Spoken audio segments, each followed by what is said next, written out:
I walked among corpses.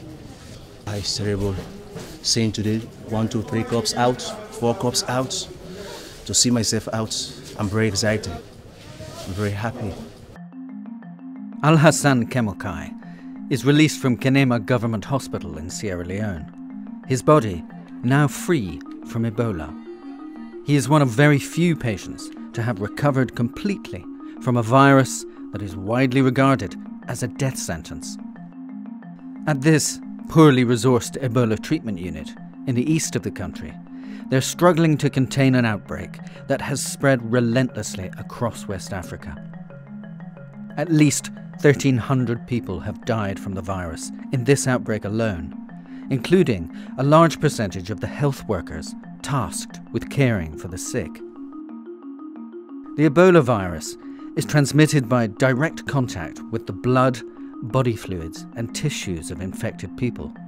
But a growing number of patients are now leaving hospital, cured of the virus. I'm out of the world today.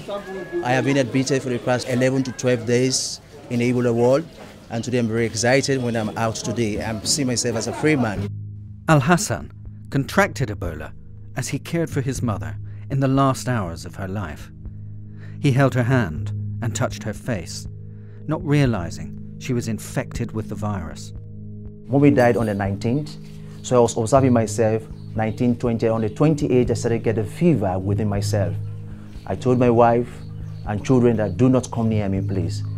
When I discovered that I have been infected with the disease, I have to abandon that room and get into this other room. This other room is where I was sleeping. It's a single bed with a foam mattress. These are all been discarded by my wife. It's now prepared for burning. It's now prepared for burning. She has burnt most of the things that was in here. After 3 days alone in his room, Al-Hassan decided to go to the hospital, realizing he might be infected with Ebola. He walked 3 miles to the treatment unit, avoiding contact with anyone he met on the road.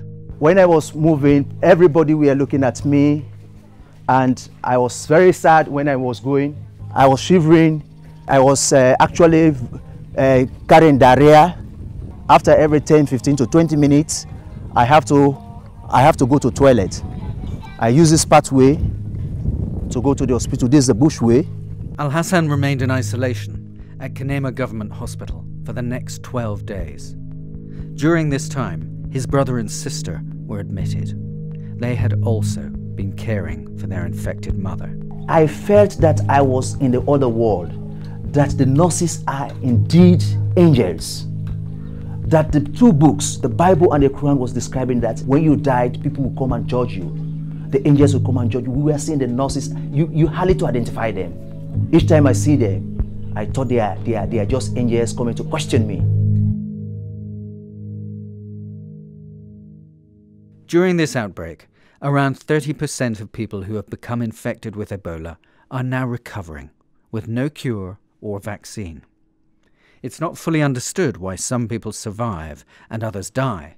Scientists are studying suspected genetic markers that give some sufferers an increased immunity to the virus.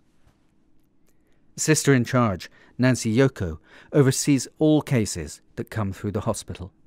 Some comes unconscious, they recovered. Some comes strong and they died. So it might be a surprise to me when some of them survive. And we are praying that all of them that are now in the hospital will be survived.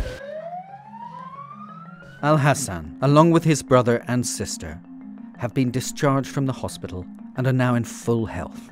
Having recovered from the virus, Al-Hassan is now immune from Ebola.